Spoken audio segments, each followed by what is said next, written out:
आपने कहीं लिखा था, मैंने पढ़ा है कि बिना जीवन के कविता संभव नहीं। तो जाहिर है बिना कल्पना या इमेजिनेशन के भी कविता का होना मुश्किल है।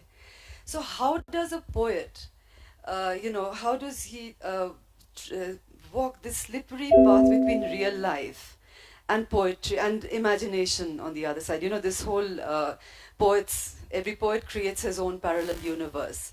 And how does, it work at the conscious level? तो ये इमेजिनेशन का क्या काम है, क्या क्या रोल होता है, आप हमें बताएं.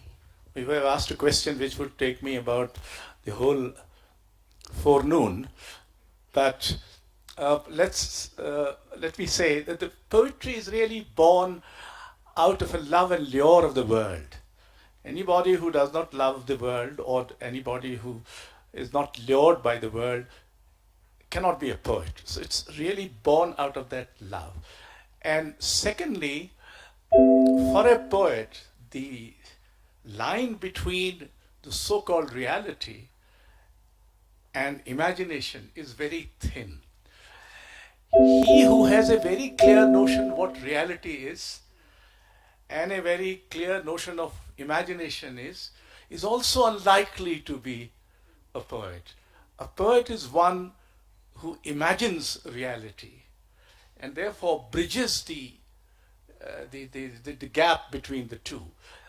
And for me, as a poet, I believe that nothing is true which has not been dreamt before. Perfect. Beautiful. Manju, would you like to tell us something about what imagination means to you as a poet? I mean, what is the role that imagination plays? I think we just have to switch it on from here. Take this. Yeah. Is it on now? Can you take this?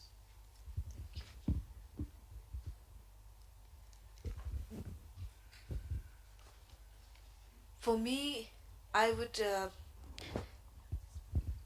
think that there is no poetry without imagination, because poetry itself. Some of your poems on love, on beauty. No, we have enough time. There's nobody here with any. We have enough time.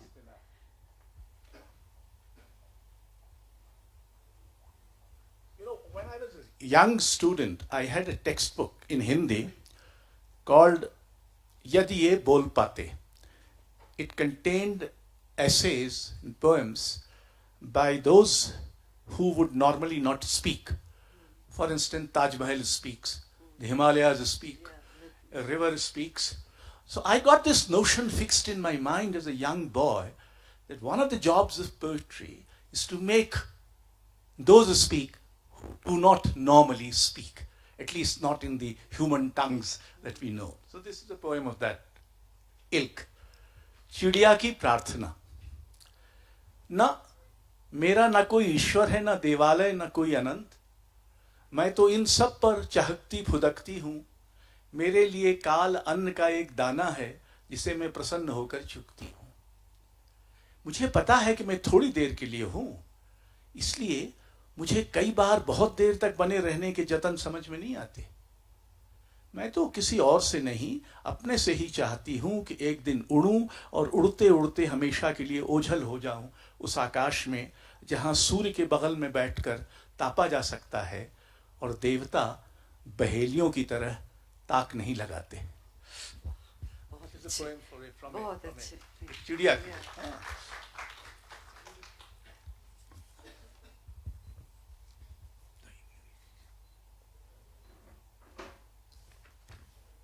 आओ मुझे पहनो जैसे वृक्ष पहनता है छाल को, जैसे पगडंडी पहनती है हरी घास को. मुझे लो जैसे अंधेरा लेता है जड़ों को, जैसे पानी लेता है चंद्रमा को, जैसे अनंत लेता है समय को. बहुत खूब. बहुत खूब. I think we can have this one read out again because this is one of your most beautiful poems. आओ. Do we have the translation here? We have. No, but I think if he just reads it out once more. Yeah. You want me to read the translation? Yeah, and what you have. Anyway, I hope I have it.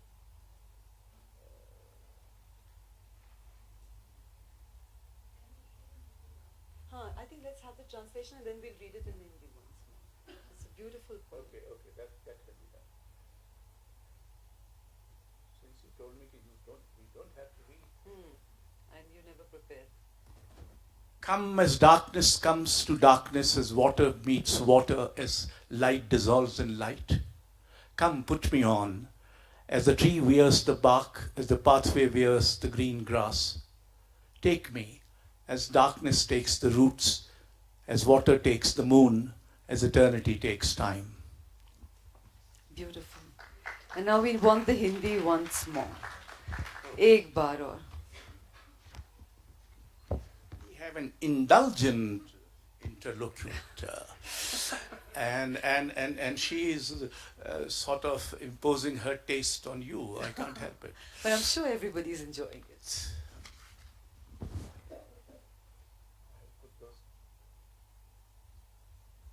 See, I never understood why I'm a man in such great hurry. You know, my entire poetics is poetics of hurry. Sort of that the moment will Rush pass, or she will go away, and things of that kind. आओ आओ जैसे अंधेरा आता है अंधेरे के पास, जैसे जल मिलता है जल से, जैसे रोशनी घुलती है रोशनी में. आओ मुझे पहनो जैसे वृक्ष पहनता है छाल को, जैसे पगडंडी पहनती है हरी घास को.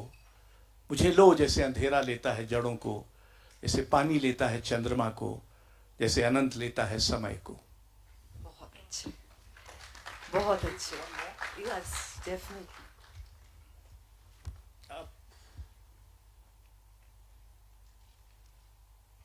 ओपन माइक में तो आप पढ़ेंगे ही, बट यहाँ हमारे ऑडियंसेस के लिए.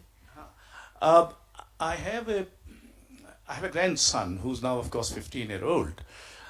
But when he was 2-year-old, when he was born, I wrote a poem for him. Then there was this Kargil war, if you remember. So I wrote a war song for him when he was only 6 months old. And then when he became 2-year-old, I wrote a prayer for him. I don't have a translation, but you'll get the hang of it anyway. Who said? T.S. Eliot said famously, poetry communicates before it is understood. Hopefully that will help. अपने पोते की दूसरी वर्षगांठ पर एक प्रार्थना. 60 बरस का हो जाने के बावजूद, now I am of course 74, but at that time. You don't look it. Well, 60 बरस का हो जाने के बावजूद मुझे एक भी पूरी प्रार्थना याद नहीं है. अपने पिता को मैंने प्रार्थना करते कभी नहीं देखा था. मेरी माँ ने मुझे कोई प्रार्थना नहीं सिखाई. मैंने बहुत कुछ गंवा दिया है, पर प्रार्थना नहीं, क्योंकि कोई भी पूरी कभी मेरे हिस्से में नहीं आई. तुम एक तुतलाता हुआ वाक्य हो जिसके इर्द गिर्द मैं एक प्रार्थना बुनना चाहता हूँ. मैं उसमें गर्माती धूप, हरी पत्तियों का भय, पक्षियों का अथक उत्साह, खिलौनों की दिव्य आभा, बर्तनों में अन्न की आहट, सपनों से भारी नींद, आकाश में दिग्भ्रमित नक्षत्रों, साथ देने वाले हाथों, दिलासा देने वाली आंखों और न थकने हारने वाले पाँवों को गूंथ देना चाहता हूँ. मैं तुम्हारे लिए अभय की नहीं, अदम्य की कामना करता हूँ. मैं नहीं चाहता कि तुम्हें कुछ उपहार या वरदान की तरह मिले. मैं जानता हूँ कि तुम्हारे बड़े होने पर ये संसार लगभग वैसा ही गड्ढमड्ढ और झिलमिल होगा जैसा कि बुढ़ाते समय मेरे लिए है. मैं तुम्हें अंधेरे से लड़ने के लिए न कोई मशाल दे सकता हूँ, न उसे टोहने के लिए कोई लाठी. मैं इतना भर चाह सकता हूँ कि देर सबेर तुम अपनी आग पालो, जिसमें लपक और रोशनी. तुम्हें देवता नहीं पुरखे सौंपूं. मैं तुम्हें बताऊं कि अंततः हम हारते रहे हैं, पर बिना झुके या पछताए कि हम दूसरों के कृतज्ञ होते हुए भी अपनी डगर पर चलते रहे हैं, कि हम ज़रूरत के वक्त काम आए हैं, भले हमें बाद में याद नहीं किया जाता रहा. हमारा समय तुम्हारे से बेहतर या बदतर नहीं ठहरेगा. वो भी अटा पड़ा है प्रेम से, कामना और पिपासा से, अन्याय और क्रोध से, घृणा और बेचैनी से, पर उसी में चमकते सवेरे रहे हैं और उदास आश्वासन, लंबी न कटने वाली रातें, अनाम चिड़ियाँ, भरोसे के शब्द, लपकती आकांक्षाएं, मटमैले पर अमिट सच भी. उनमें से उत्तराधिकार में तुम क्या लेना चाहोगे, ये तुम पर है. लेकिन हम रहेंगे तुम्हारे आसपास अदृश्य समय की तरह, स्वस्थ की तरह, जो शायद तुम्हें किसी भी हालत में निष्प्रभ होने से बचा सके। मेरे पोते, तुम जो ईश्वर की तरह निश्चल, ब्रह्मांड की तरह अप्रत्याशित, सूर्य की तरह नवजात, अग्नि की तरह पवित्र, पृथ्वी की तरह पुरातन हो, मैं तुम्हें इन शब्दों से प्रणाम करता हूँ और उम्मीद करता हूँ कि यही शब्द प्रार्थना के होंगे। बहुत अच्छा, thank you so much Ashok ji. An ocean of whiskey. Since when did life become so risky? Thus she swallowed like a singing swallow, till she drowned in the ocean and became a part.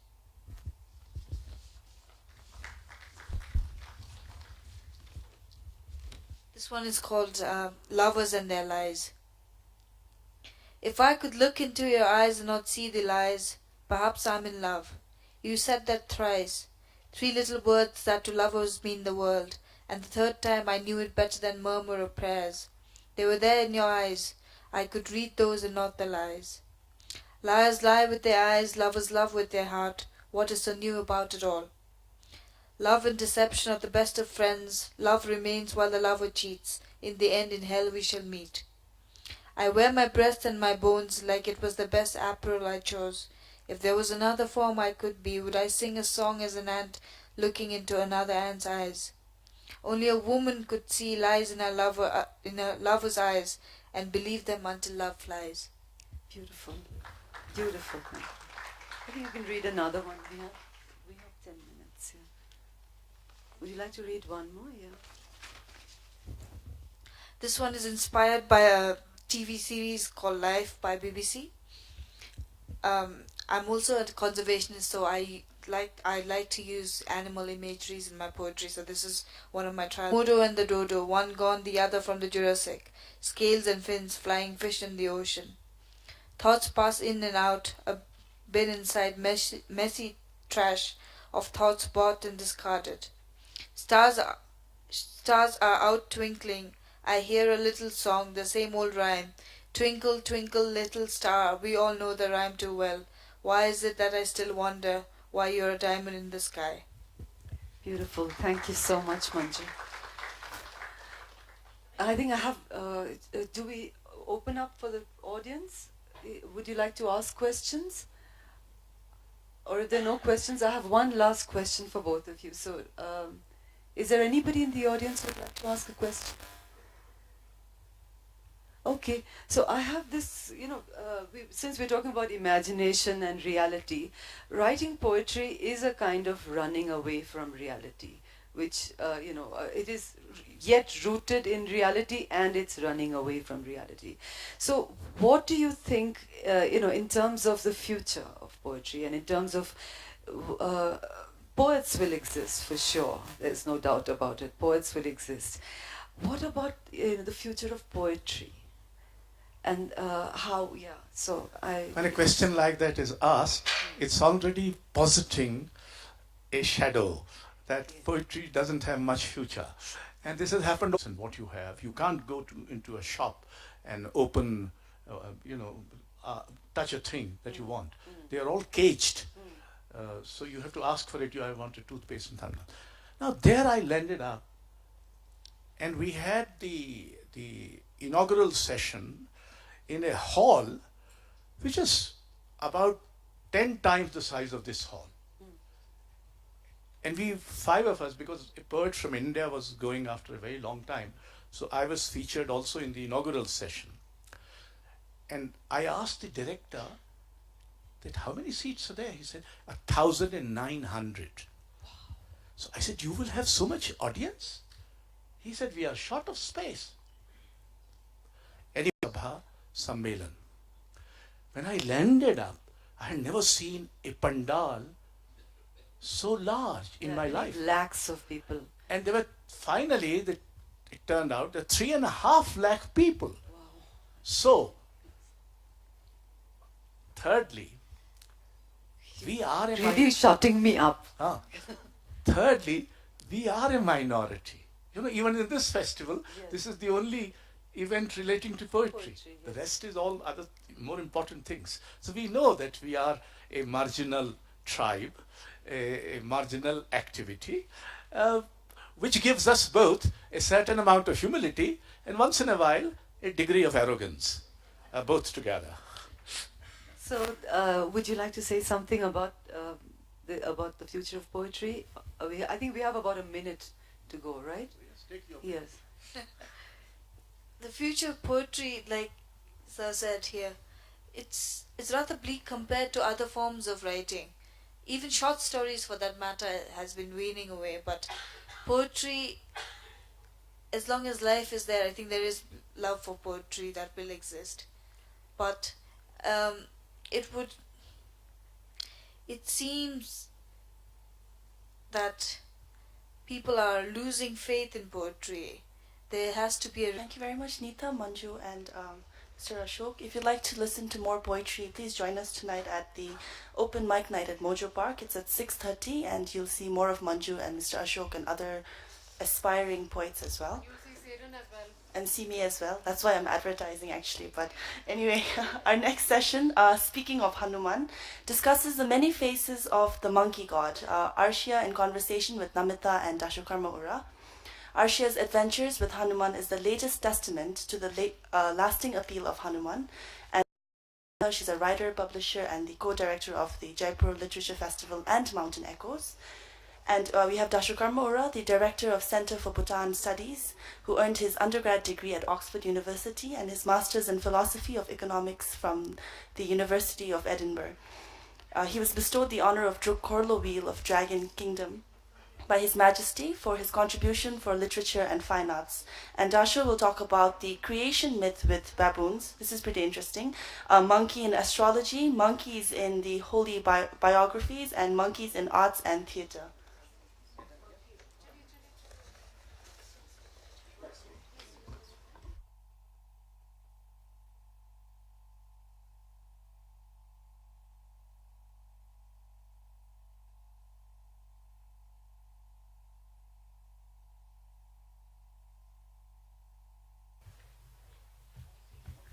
Many that have been held in this or other festivals.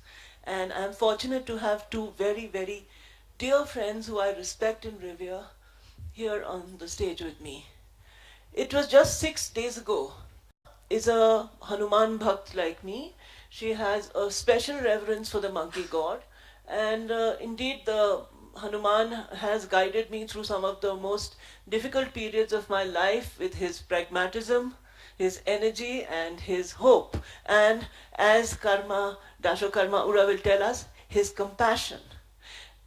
Yesterday, a little late in the day, it struck me that I had not done my homework properly, and we were talking about Hanuman from India, but what about Hanuman in the Himalayas? So I rang up my source of knowledge and my, human Google, and he told me and then about Avlokiteshwar and the compassionate monkey god in the Himalayas. And what we will learn today is something new which many of us may not have.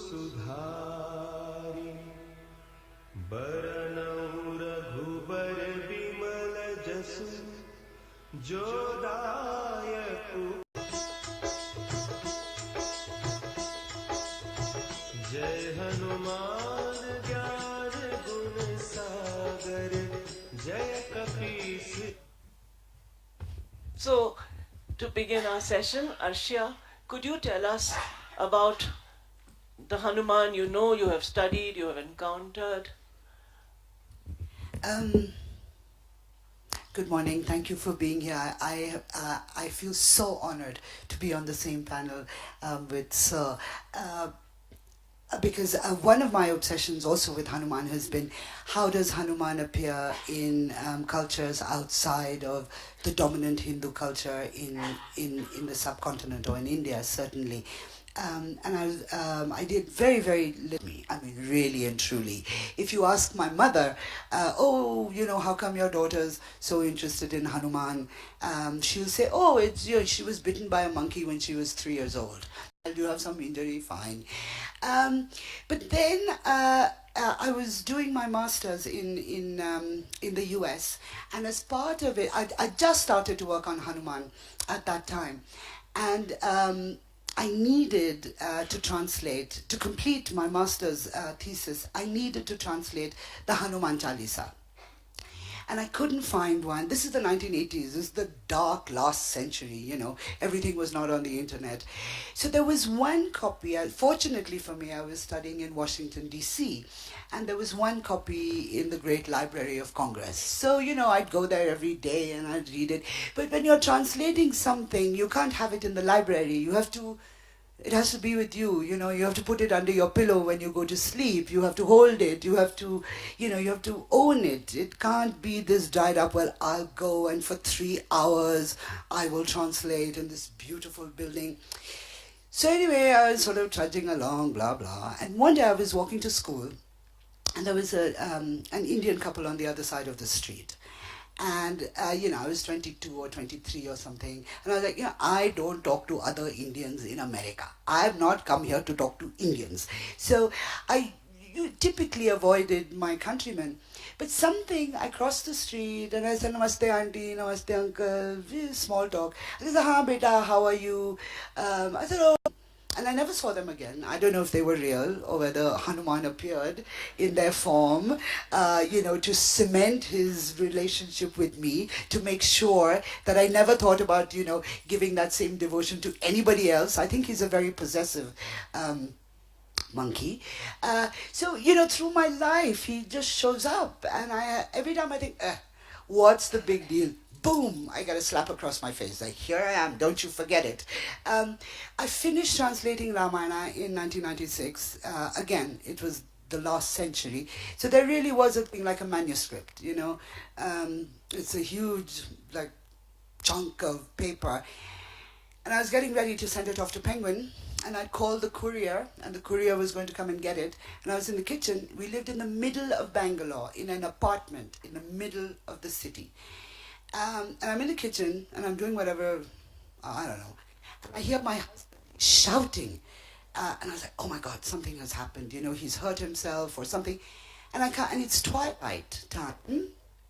And I come out, and the manuscript is on the dining table. And next to the manuscript is this enormous monkey. Huge. I mean, like this big, right? And the monkey just touches the manuscript, Hanuman. And it's for younger readers. And you know, the thing is, like, how do you tell the Hanuman story again? Everybody knows it, right?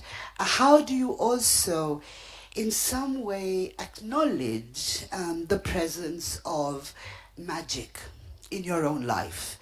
The possibility for wonder.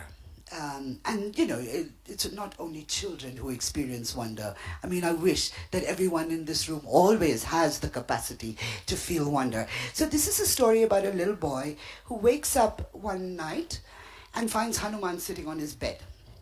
And Hanuman says, is it you?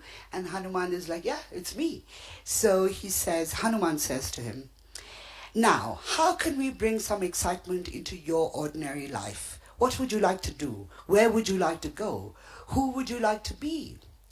I want to be like you. I want to do all the things that you do. I want to be able to fly through the skies. I want to be able to grow bigger or smaller as I please. I want to be able to speak many languages. I want to fight Rakshasas. I want to carry mountains across the seas, Raghu said, bouncing up and down on his bed, trying to keep his voice to a whisper. Hey, Hanuman, thumping his white chest with his furry fists.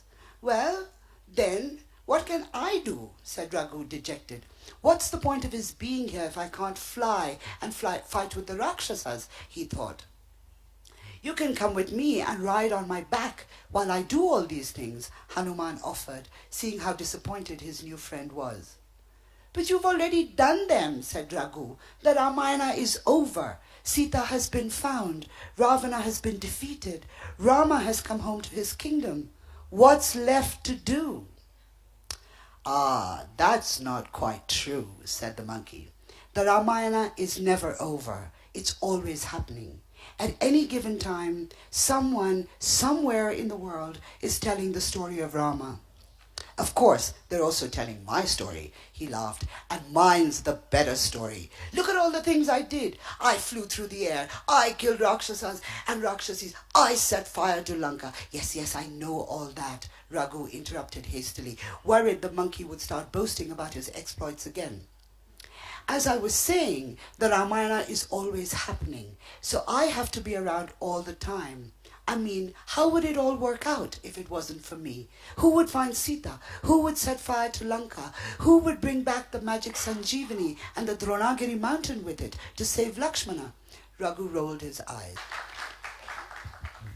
On that note, Dashakarma, could you tell us about the monkey god in the Himalayas?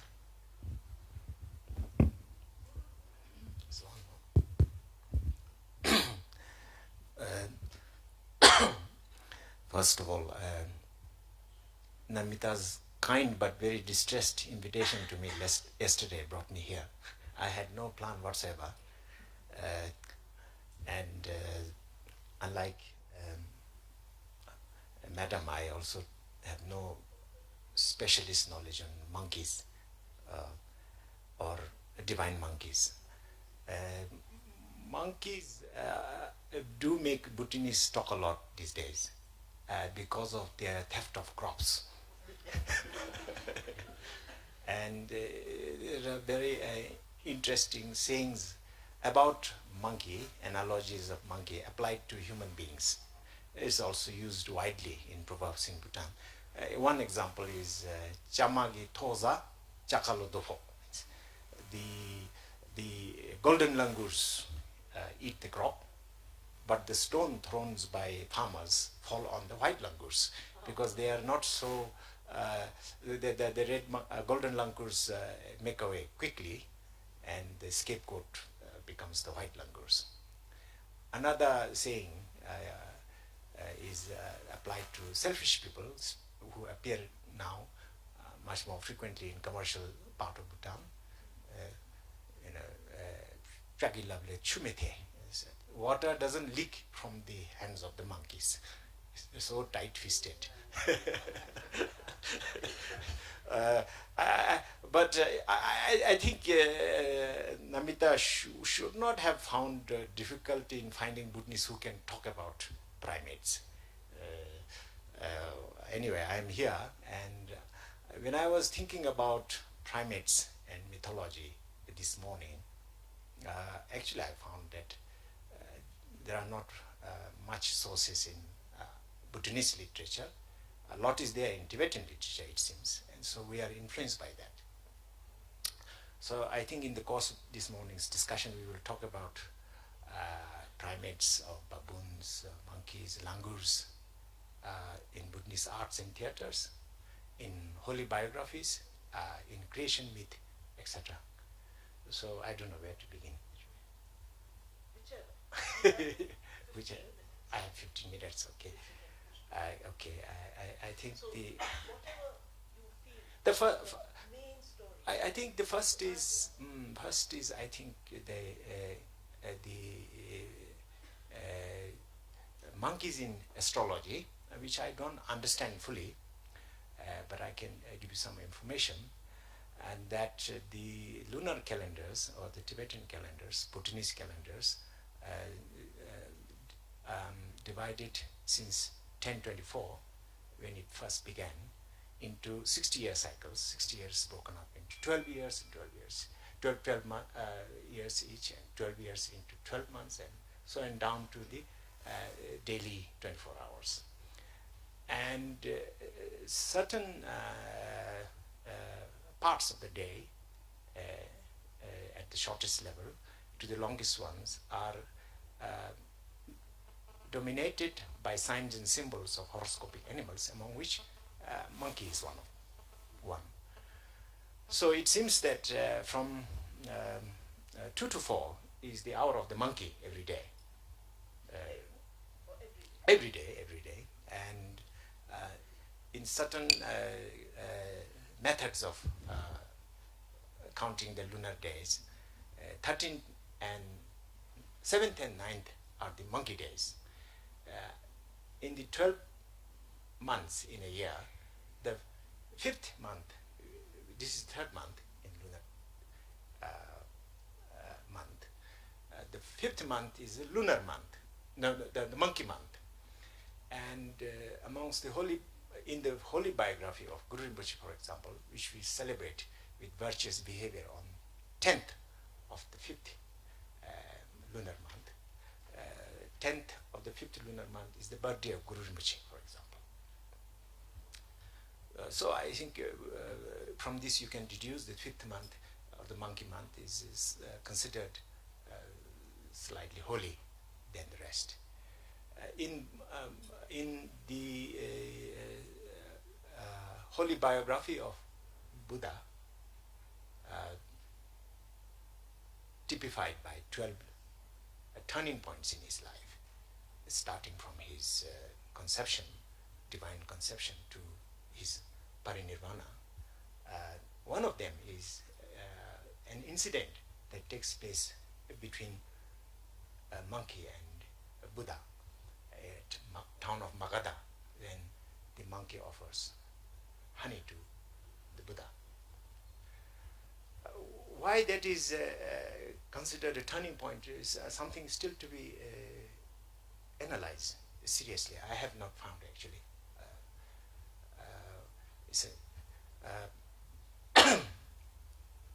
In the arts and theatre, I am sure you come across the 4 friends sort of suggesting, it's a mass communication on harmony, really. Interesting thing is that amongst the 4 creatures, it is not human beings, but the monkey who is represented. I think roughly arranged in order of ecological footprint: elephant, monkey, rabbit, bird. And in some mythological account, the monkey is said to be the incarnation, previous incarnation of Kingawa, cousin of Buddha, for example. In theatre, in the dance of the Day of Judgment, which is an essential component in the festivals in Bhutan, the monkey takes a very crucial and sensitive role in judging the ethical outcomes of human beings while they are on this earth. Why this role falls on monkey is still a mystery to me, but you know, he is the one who is given the task of weighing the karmic consequences of the actions of human beings. You know, others are there to capture, torture, or do something else, but the monkey has this discriminating role. A very interesting one. But the main story I want to retell just now is the creation myth, in which monkey is central in this part of the world. And it is a Tibetan mythology, but taken almost as a historical narrative, not a myth. That was put down in writing in 6th century in Songtsen Gampo's time. And this reference to the creation myth, as I said, is almost taken as a history, not as a myth. And I want to, since it's a literary event, I want to quote one modern historian, Tibetan historian, who had a poetic gift, and he starts his writing like this: I bow in respect with body, mind, and speech to the lotus feet of ancient historians who have penned well with understanding the rainbow arc of the past. And in this rainbow arc of the past, this account of monkey is crucial. This is what I wanted to tell in a sort of compressed form. In this story, Himalayan landforms emerged from the depth of ocean as the ocean dries up. This is account also consistent with geological information, as you know. And this raising of the landmass finally leads to emergence of vegetation and animals in this part of the world. Crucial to this story is the emergence of baboons amongst the animals. And in a certain place called Nakcha Sochen, this is a forest blessed with 100 edibles or so, roughly translated. And this is now identified as Zayul, somewhere in Xinjiang, I suppose, in the second glacial period. Now the baboons flourish in this wonderful, wondrous landscape with delicious edibles, with dazzling sunlight of the Himalayas, girdled and surrounded by snow mountains. What a way to live for baboons. They initially depend on fruit trees, but as they multiply from first 6 to 400 and 400 and on in exponential way, a conflict arises. A conflict leads them to split into two groups. Those who depend on treetop fruits and those who depend on bush tree fruits. And as the struggle for food intensified, the baboons split yet again into 4 groups. And they disperse and migrate as far as China and India, according to this story elsewhere. But one group becomes the progenitors of the Tibetan race. In course of time, they are struck with idea of cultivating food when they repeatedly observe that the falling seeds germinate. And when they start eating, before that they used to eat mamepeloto, that is a sort of food that was not cultivated.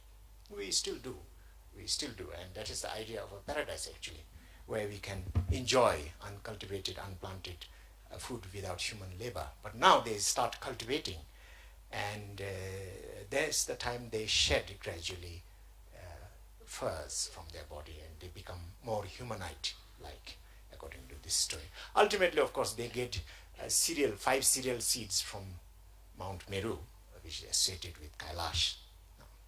This is how the story in gist is. There's a lot of embellishment, details, etc. But the interesting question is, who was the first baboon? The first baboon. The first baboon was a bodhisattva baboon.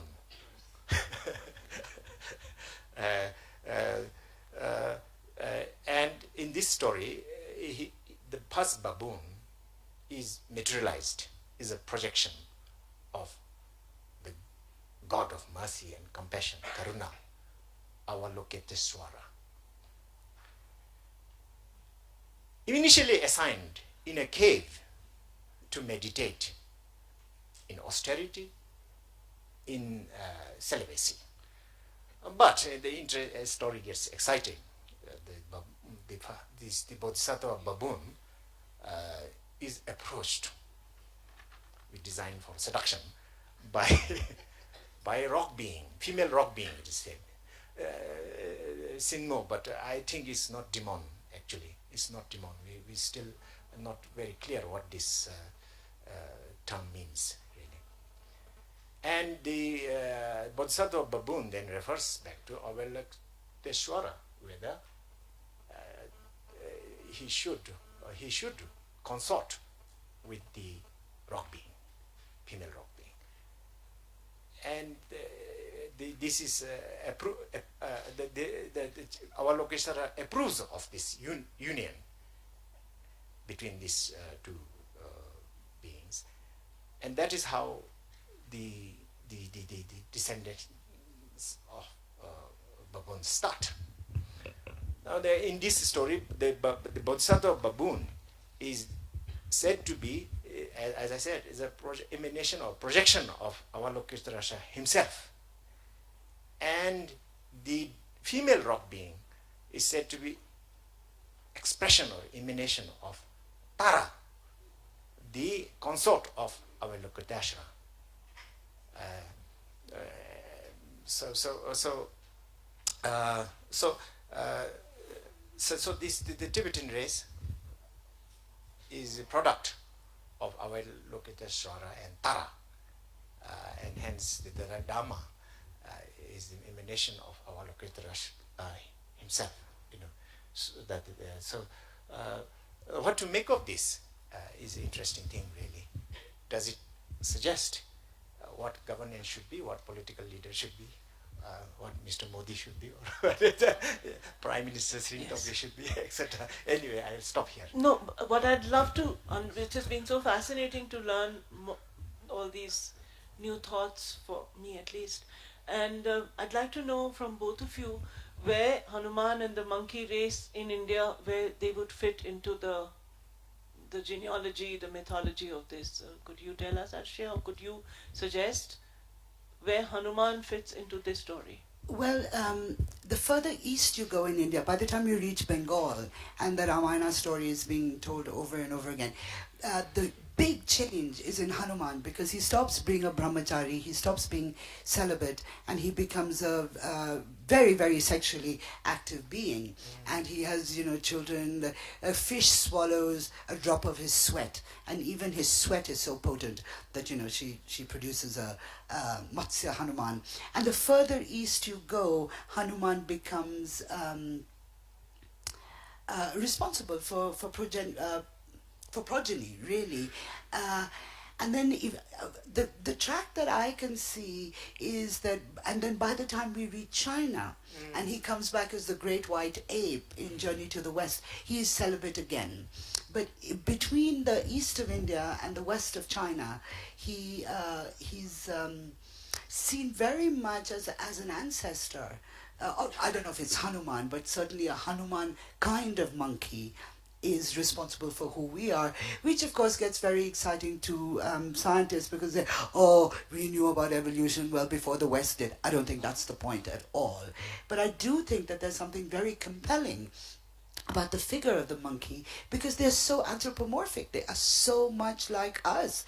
And when we see them, we say, oh my God, there but for the grace of God go I, literally. So that would be my response. Karma, any thoughts on this? Dr. Karma? Well, I think comparison and parallelism, etc., we can always drop, try, but it might become a bit strange,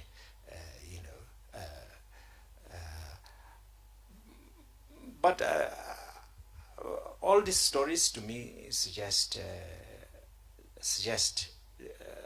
I think you were the ones who on telephone told me about Jung, really, and it suggests to me the sharing of collective consciousness as opposed to personal or individual consciousness. Collective consciousness is essentially about a pattern of thinking and behavior a long way back in the past, which influences us, and in which all sort of evolutionary stories are encoded, I suppose. But as you said, I think the society and organization and the skills of monkeys and the takeoff of human beings must have a great deal of shared and deep points, still highly shared, as you said, the level of intelligence, the structure of our bodies looking forward, the eyes looking forward, the dexterous hand we share, and some sort of dominating social organizations, etc. But I was noting down that you mentioned Hanuman's mother as an Apsara. It's a extraordinary Dakini-like figure, which also pervades a lot of other myths in this country. If I am not, if I remember correctly, I also read somewhere that Hanuman spent some time, according to the story, in Himalayas. writing actually Ramayana. But because he was a monkey, he thought, oh, this is not good enough. And he sat on top of a hill and he threw it down page by page by page. And so it was all destroyed except for the last book, which became Hanuman Nataka, which is about, building the bridge. And in which he says, I don't know about this Valmiki, I'm telling the real story. But what to do? I'm just a monkey. Nobody believes me. So it's wonderfully self-referential. I mean, it's, postmodern, post-everything. Yeah. Yeah, I was in Patna just now where they also told me about the Anand Ramayan, which we won't go into just now. But I was wondering, since this is a conversation which has been so compelling, whether we have time to take 2 questions. Yeah, we have our 2 questions, 3 questions. So very quickly, 1, 2, 3 in that order. First Ashok Vajpayee, then Karnavancho, then Siddharji. Information. One of the grammars which was lost is supposed to be the Hanumat grammar. And if you remember Octavio Paz's book, the monkey grammarian refers to this lost grammar Exactly. supposed to have been written by Hanuman. Because he learned grammar from Surya. That Yeah, was yeah, one of that's the right. boons Yeah, that he yeah. got. And the other, on a lighter note, we had Manohar Shyam Joshi, who wrote a long poem using Bombaya Hindi. And one of the couplets in the poem, making fun, is हम लोगों का असल चीज आत्मा का अंदर है कौन साला बोला तुमको हनुमान जी बंदर है. Very nice. Okay, next. Karma.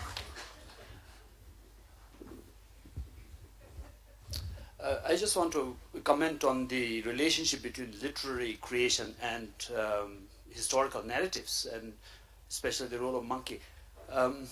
We know that the myth of, or the story of the divine monkey from the Tibeto-Bhutanese side comes from this literature called Manikapum originally, which surfaced effectively only in the 13th century, I think.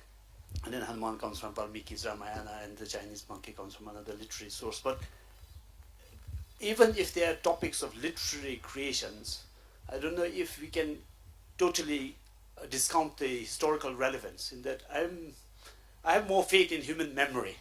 And I think there must be some evolutionary relevance or evolutionary sort of residues of past memories that have come down through ages, of course been embellished and exaggerated, but if it does actually hint to our sort of local understanding of evolution, especially when we go back to the Tibetan myth of origin, the concept of the sea really is a memory of the Tethys Sea. Whatever was left of the Tethys Sea in human memory, I think. So even perhaps the monkey figure is a residue of a memory of the evolution. So we cannot fully discount that, I feel.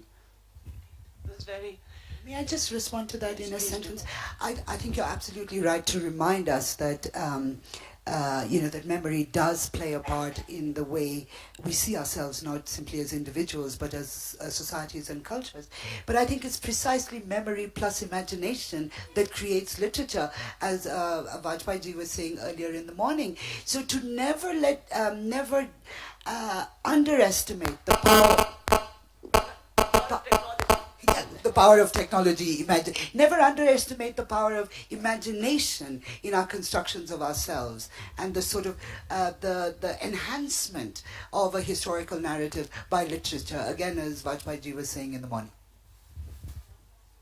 I think, yeah. He had already put up his hand earlier. Siddharji. I'm going in the order the hands came up. I just wanted to ask you, in mythology, as far as I'm aware, it keeps evolving. People keep adding bits and pieces to it over generations. And then suddenly, it seems to come to a stop. And whatever is there becomes the accepted version.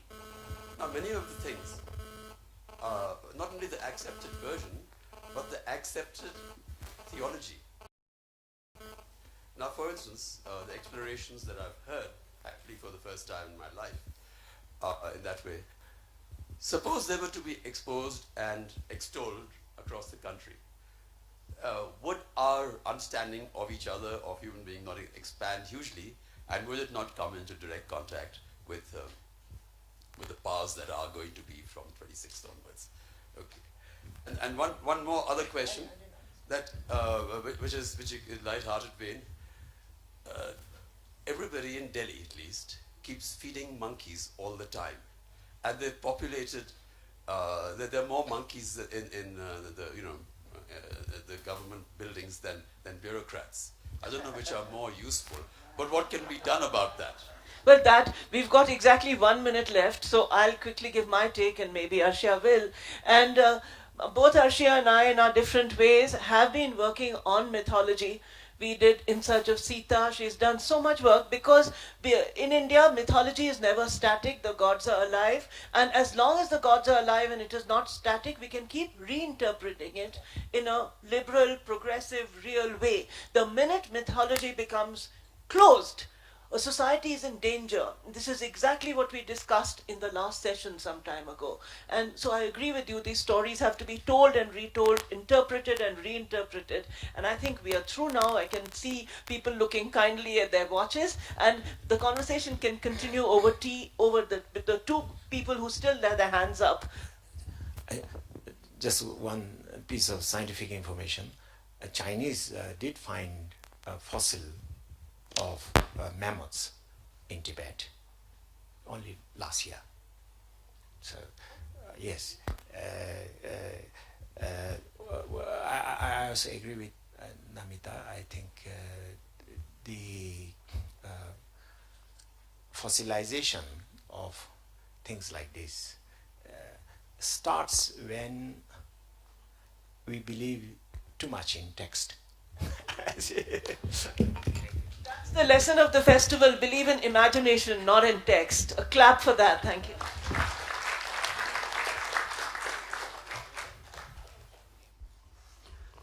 Thank you, Ladasho, Namita, and Arshia. We have tea break now, quick tea break, and when we come back, state of the arts and words and worlds. Thank you.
Excuse me, everyone. We need to start the session in the next 2.5 minutes. May I request all of you to please move in? Morning, sir. It'll be very interesting.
All right. Yeah, that's a good idea. All right. Welcome back, ladies and gentlemen. Is this on? Hello. It's loud. ये mic किसका है? किसको hand over करूँ? Hello. Can you hear me? Hello.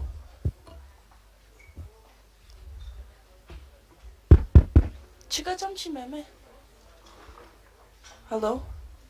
It's only outside. Nazim indo sound.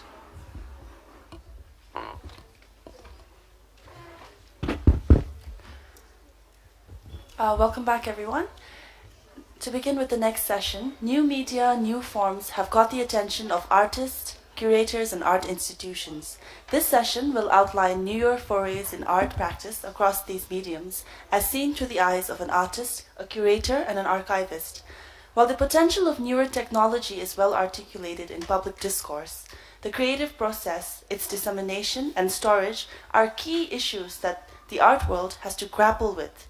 This session will see a dialogue between artist Sonia Kurana, curator Alka Pandey, and archivist Pramod Kumar KG, who will also be moderating the session, State of the Arts.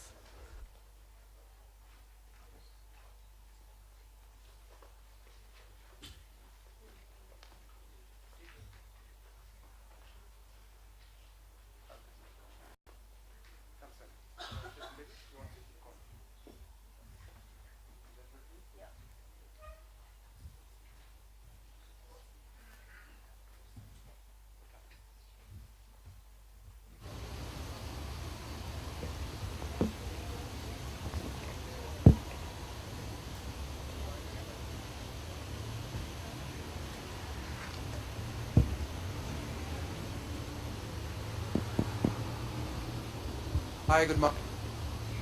We've been planning a particular showing of something on the arts for the festival every year, and it's in a continuation of this that we've decided to have this very exciting panel discussion on the works of a very leading contemporary artist from India. Sonia Kurana's work is particularly well known amongst a lot of people who have been following new media, video, installation, text in a different sense. And as we go through this session, you'll be able to get a sense of what I'm talking about. Alka Pandey, my friend here, is a very leading curator of the arts in India. Her visual arts gallery in the India Habitat Center is particularly well known. She's started it, created it, and made it what it is now, and we have the most extraordinary shows ranging from painting to new media to festivals to dance to book releases to anything and everything that is exciting in the art scene in New Delhi happens at the Visual Arts Gallery. So I'm particularly glad and I'm quite grateful that you both managed to take time off and be here for the Mountain Echoes 2014 14. The reason for choosing this particular topic and this particular group of people with me is that a few years back, and I had just mentioned this to Alka yesterday and in passing while we were having a conversation, that in the UK I had gone to the National Portraits Gallery, and as people were filing through and seeing portraits one after the other, you had the most incredible paintings, photographs of people lined up, but the maximum number of crowd was to see a video installation of the football star David Beckham in his sleep. He was in sleep in his bedroom, and you had thousands and thousands of people just standing and watching that one video installation. And that sort of triggered off the feeling that, wow, this seems quite extraordinary, and this is quite rare, that in spite of all these great masters being here, the biggest draw of crowd at this point seems to be this video. Something very similar happened a few months back when the Delhi Arts Festival was taking place, and there was a site-specific installation going on in Jorbagh at a house, and the project was called Honoric House, and it had been put together by Sonia. And we went into this derelict old house which is about to be broken down, and room after room we had text, we had images, we had video projections, we had sound, and as we made our way up and down, all of us, I think, felt and saw different meanings for what was going on. And that sort of convinced me that we needed to bring newer forms of art as they're being worked on and as they're being created across the world to Bhutan, which, like India, has a very young audience and is always interested to know what is the scene here. So I'm just trying to set a context as to why we've got Sonia here particularly and why we've got Alka. And I'm now going to hand over the mic to Alka so that she's in a better place to position Sonia's work in the larger oeuvre of the art world. Thank you, Pramod, and thank you very much for taking the initiative for bringing in a media artist and bringing in new ways of looking and interpreting art. And it's wonderful to have Sonia here, because when she came back from the RCA from the UK in 1999, and in 2000 she did a big showing in two places, at the British Council and the Max Muller. It was a very interesting moment because lots of doors opened for Sonia after the Delhi College of Art and the Royal College everywhere. I have been trying to keep pace with her, but it's difficult. Yes, it's a difficult task, and it's almost like Muhammad Ali's Catch Me If You Can. But I think in some ways I have managed to get a general drift. It is not easy to curate or be a curator of an artist of the complexity of Sonia, because earlier, before Sonia came onto the scene, we had another great artist from India, Nalini Malani, who's more painterly and who uses the painted image more so in her practice as a video artist. I wouldn't like to just call Sonia a video artist. She would be much more, perhaps a media artist, a woman artist, a person who's looking at gender, feminism, self, other. There are a lot of complex issues which Sonia deals with, and it can be challenging, but I think that's what art is all about normally, to challenge the senses. This is a particular work called The Head and Head Hand, and in this again Sonia's dealing with many issues. It's about race, it's about color, it's about encounters, it's about surfaces. So how I would actually like to, often it's self-referential. She takes off from a point of self-referencing and then talks about a lot of things which are happening. She moves from performance to text to sound, and that's how I think it'll be the final fruition which we come to. But what I'd like to ask Sonia is to just, give our also very eclectic audience a taste to begin enjoying the flavors of your work. Hello. It's really nice to be here, and it's nice to be on the last day because there's been fantastic preceding sessions which I've thoroughly enjoyed. It was a huge challenge to show some works because in the span of 40 minutes there are so many things we're going to talk about. Introduce what media art practices are, how they are archived, how an artist would then show samples of work, but then also put them in context. So this in no way is any representation of my work. It's a very brief fragment of that, because it would have been outside of the scope of this panel to show a lot of work. So what I have tried to do is to show you a few works. I don't like to show films half, so I'm not showing any films except for maybe one or two which are very short. What you just saw are two videos which were silent and they did not need that much explanation. Just to point, the first one is, well, my practice is quite peripatetic. I travel a lot for many, many years, for about 2 decades. There's always been this kind of unrest, which I'm sure all writers and all creative people do experience, that the moment you start feeling comfortable or settling down with what you do, you feel very unsettled and you need to move on to something else or more, or you're never really fully satisfied. So that has made me, like most other creative people, question what I'm doing and then move to more extensive terrains and territories. So I started off as a painter a very, very long time ago, or maybe not that long. So, and then didn't sit very comfortably and realized that painting, however much regard I have for it and love I have for it, did not consummate the needs I have to what I want to do in the world. The need was for me to be more immediately present, to speak about certain things which I, over the years, came to realize were much to do with issues which do have feminist underpinnings. And for the sake of brevity, I will not define that. That can come up in Q&A. Work with myself and my body, I always privilege experience over representation. I think the truest way for a person to work is to begin with the self. And I do believe that the personal is political. So these are a few very, broad things which, which are the starting point for me. And as I travel a lot, it's not like I'm committed to a particular theme. It is what I encounter and experience which leads me to believe that I need to go in certain directions. But in retrospect, I have seen that I lean towards talking about interiority, about the minor rather than the major. And in fact, it wouldn't be wrong for me to say that I actually defy and challenge this very sort of, the mega. The spectacle, which I think is much more the domain of the male artists, and work and want to privilege and bring to and foreground smaller things, the detail, perhaps coming from the interior, not just the domestic space, but when I speak of interiority, I also want to point at being very interested in our ourselves, which are very determined by psychology and psychosexual things, which make us what we are in a day-to-day situation, relationships between people, the space between, the gaps between people, so things like that.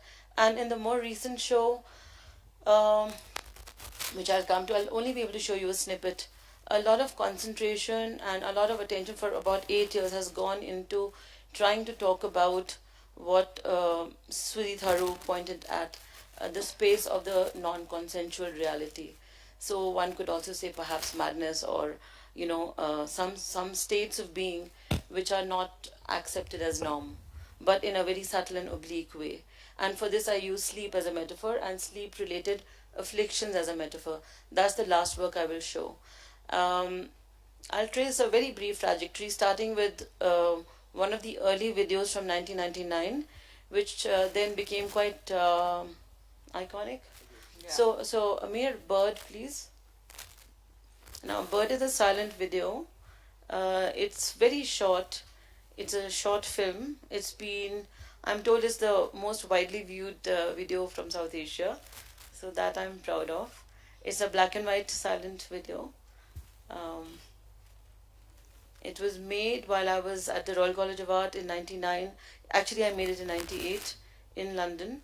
But I preferred to show it publicly first in India, where I think I thought at the time that it would provoke a lot more interesting readings and register.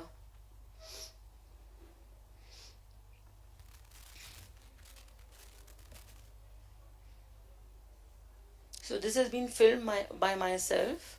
If you notice, I'm holding a remote in my hand. It's a very primitive, when one thinks of media, it's quite primitive in the way it's been done. It's very grainy because it's shot on a high 8 camera. So it wasn't even digital, it was later converted to digital. And it was many hours of closing a studio, moving inside it, seeing what one can do, trying to assume positions of flight, and then taking it to the editing table, and then trying to, uh, let all the ghosts enter, the ghost of Charlie Chaplin, of all my feminist grandmothers from the art world, and so on, quite unconsciously actually. So it's quite, yeah.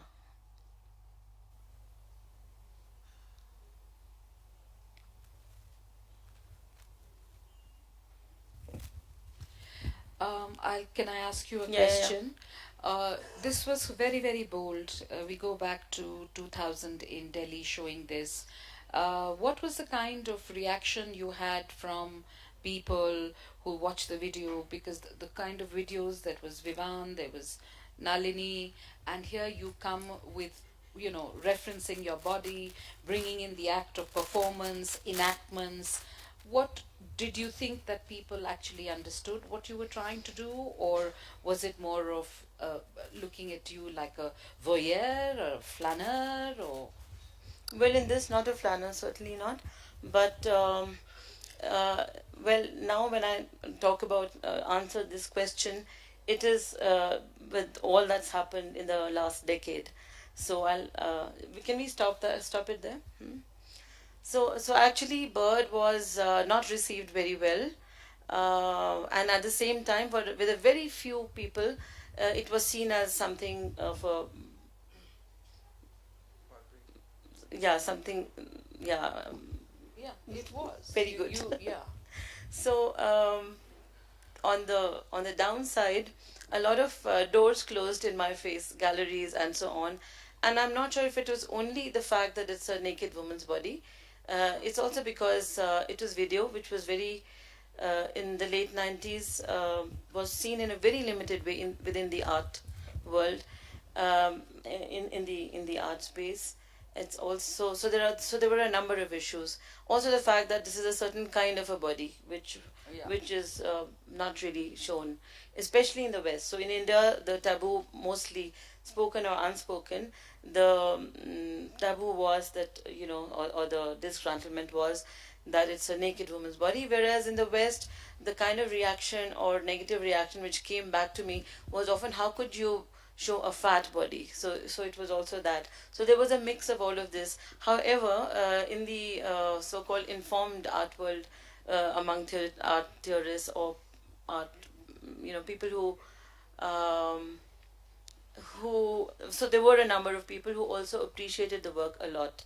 But in terms of what we call acceptance, it wasn't really accepted in India for many years until it was recognized in other places, did a full circle, and then it was finally shown in India first time in Kemold Art Gallery. What year was that? Do you remember? 2003, or was it one? Yeah. So no, but that was quite soon. But then there was a big gap that it wasn't shown and came back again. So that was the kind of trajectory. But then a lot of younger students still started to write and still write, and it's been hugely theorized by various people. Has even been shown in exhibitions like Global Feminisms and this show at the Pompidou, Air at Pompidou, etc. But young students very often come and say that they find the courage to do certain kinds of work because they know that this work is there. So there's a precedent. So I think for me that's what I feel happy about. Okay, I'm because we can't really show a lot of work. I'm now moving on to another work which also unfolds something else which I'm very preoccupied by. which is my peripatetic moves through the world, and how I reference text, and how I, in the beginning, started to reference text. So, there is a predilection to talk about, to think about embodying spaces. Please don't start this yet. And also, this work has sound. So I want to introduce it first. Is this attached to speakers? Okay. So don't start it yet. So in the first work, you see me lying on a square with pigeons around me, and that happened for about 6 years. So it was very important for me to investigate, especially after I came back from England, and I was looking at Delhi with sort of with a new lens, and how spaces are embodied, public spaces, but especially by women. So to do something which is quite so many things. It's transgressive. It's a gesture of resistance. It also points at certain kind of dereliction. So that first video, that video with the pigeons, led to these considerations, and increasingly I started to write a lot. And after 3-4 years, I was able to articulate for myself what it meant to me. Why did I make that gesture? And that got formulated or consolidated as a short proposal as poem, which was then which had many avatars. It was translated into different languages, shown as text in different parts, or read out, etc. But what I'm going to show is a video called The World, and this is the early movement talking about living between spaces. And this traces a very sort of staccato trajectory of going to personal history. So my grandmother, who came, many of us, it's not a very unusual story. Many people from my generation, their parents came from Pakistan after the partition, and that also determined very much a certain kind of way of being an urban vagabond. So for me, it was a matter of choice that I wanted to live for 20 years here and there and everywhere, and feel like it was a very maverick existence.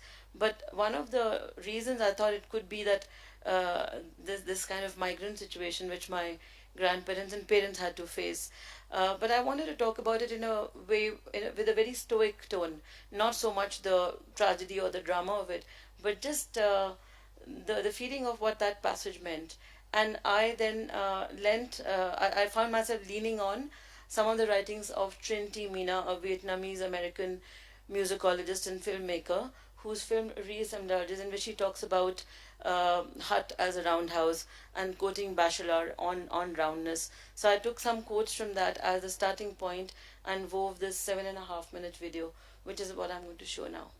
And the starting scene is from it's a house demolishing, which is at that time when I was making the film. Just before that, a huge earthquake had taken place in Gujarat, and so this is a snippet of a footage from, I think, NDTV or one of the news channels, which sets off the tune of completely losing ground.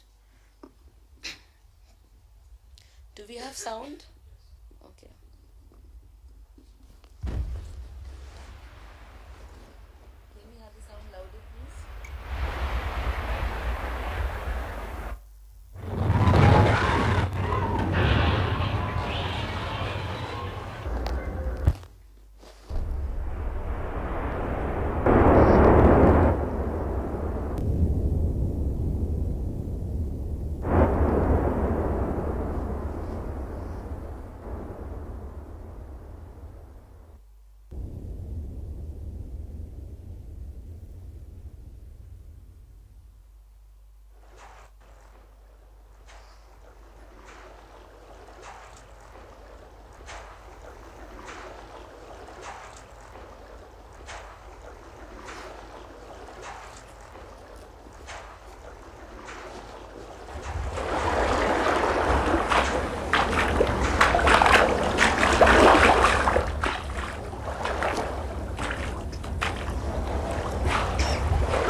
Floating, flowing constantly.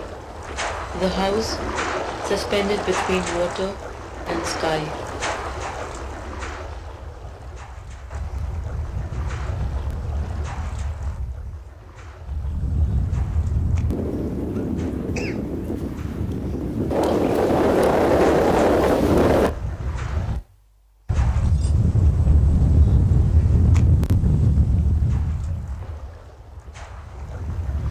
house that breathes, that encloses as well as it opens wide into the world.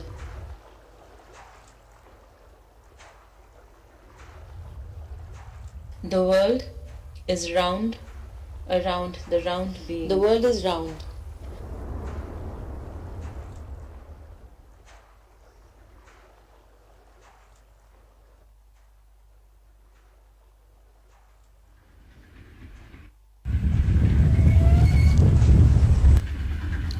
Her house is situated in such a way that wherever she wanders, she owns the entire landscape.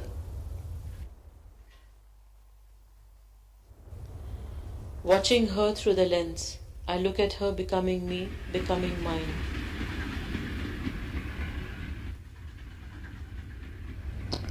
बचपन में लाहौर में अनारकली बाज़ार में मेरे पिताजी high court के advocate थे, तो हम रहते थे।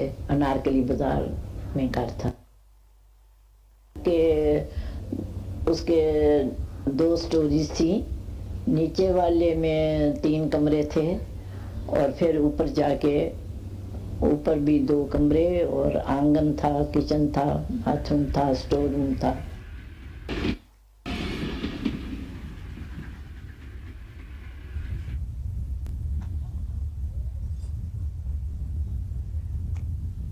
उस समय हम मॉडल टाउन में रहते थे। वहाँ एक बड़ी कोठी थी अच्छी ए ब्लॉक में, और उसमें 4-5 कमरे थे, बाहर लॉन था बड़ा खुला सा, और बरामदा था। बहुत अच्छा घर था।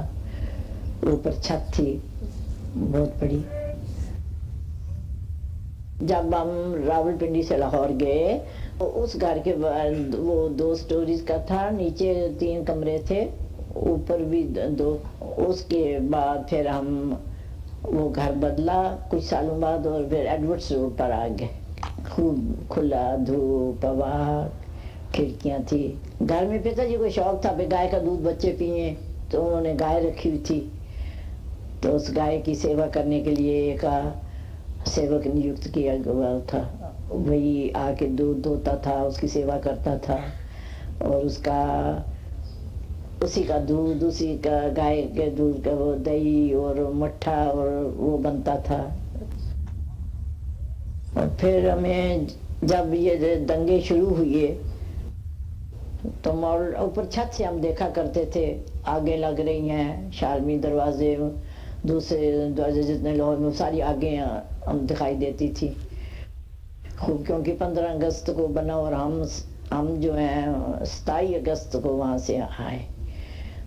तो उन दिनों में जो हालात थे बहुत अधिक ख़राब हो चुके थे। बहुत मारकाट शुरू हुई थी, और सजी सजाई कोठी छोड़ करके सारे। तो हमने तब सोचा शायद हमें वापस फिर लाहौर आकर रहेंगे, तो सोफों पर चादरें बिछा के कि मैले ना हो जाएं, और पलंगों पर खेस बिछा के, और सब इस तरीके से हम आए कि शायद फिर हमने यहीं पर आना है। फिर जब हम घर ढूंढते रहते थे कि घर ढूंढे कोई अपना मिल जाए, स्वतंत्र रह सकें, ढूंढते ढूंढते एक दिन एक गली के अंदर, एक मोहल्ले के अंदर, जहाँ पर और भी शरणार्थी बहुत सारे आए हुए थे, वहाँ पर हमें एक कमरा मिल गया। हमें एक कमरा और बाहर छोटा सा एक जंगला था। एक ही कमरा था छोटे साइज का, और बाहर छोटा सा आंगन था।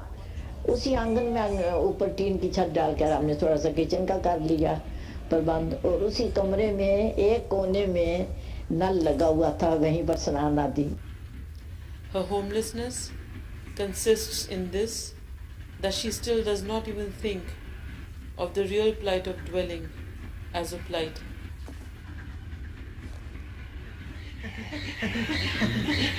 In 1947 में जैसे एक हिल स्टेशन पर जाते हैं तो सामान पैक करते हैं, तो रात भर वो जो पैकिंग की थी उसने हमें कोई सामान नहीं रखने दिया।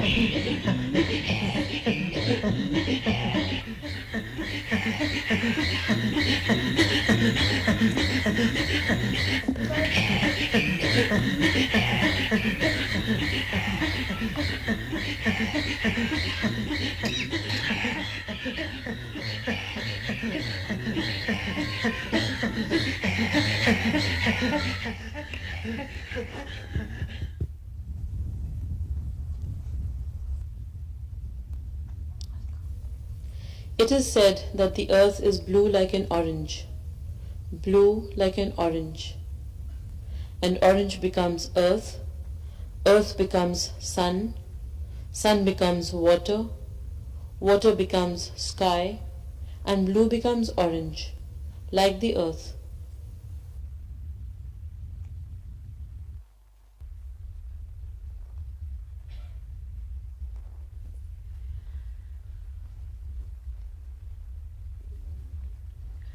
Well, uh, since we've been shown that there's a lot of less of time, we're going to skip over the next, and I'll request Sonia to, kind of jump straight into her latest viewing in Delhi, the Oniric House, because that, in some ways, is a culmination of a lot of her work.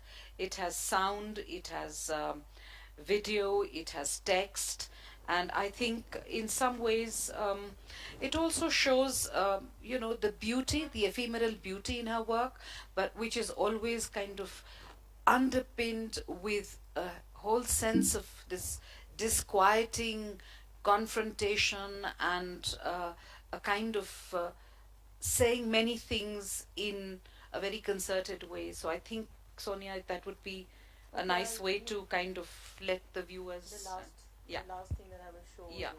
Yeah. Okay, so we are jumping many things. We're jumping, lots of videos. Of course, we could have shown this in any case. But to very quickly, this was made in. So this work was made in between 2000 and 2004. And so I have to make a very quick jump. Let me see what comes first to my head. So increasingly, I use text from other people and I work around with that. But I also started to write and got a bit more, a bit more confident with using my own writing as well. So over the years that has happened. And I'll only quickly come to the current work and give you a little bit of context of it. So since I very much rely on experience as the starting point, some of the things which happen internally, like some sort of neurosis, which has been shown through works like Closet, in which one is constantly changing clothes and thinking about self-image, that was one thing. The other thing for me was sleep, this whole phenomena of sleep, not sleep as a philosophical position as well. And the subliminal zone between staying awake and falling asleep. So that is something which I've considered for many, many years, and starting from an aesthetical point of view to coming to the ethical point where you think about insomnia as a metaphor for staying awake in the world. So that was one thing. But also going back to the poetry and talking about sleep as a moment of rest and rejuvenation, etc. And this work, Oniric House, Oniric means dream. So I created this space in which a lot of disparate vignettes came together almost as if in a dream space. So as Pramod started with telling, maybe we can show the slides from, we'll jump straight to Oniric House. So I took up this house and it had a lot of work from many years held at counterpoint. This is the facade of the house. And so it had these several mirroring protagonists which mirrored each other. So me, my mother, but also these two women, two musicians, and so on. So as you see these slides, I will read a piece of text which I've written over many years, which then was shown as text image next to photo sequence of me lying with my mother in positions of sleep. So these two protagonists are an insomniac and a somnambulist. So one who cannot sleep and one who is constantly falling asleep. And it's a long text, but I'll read one page of it.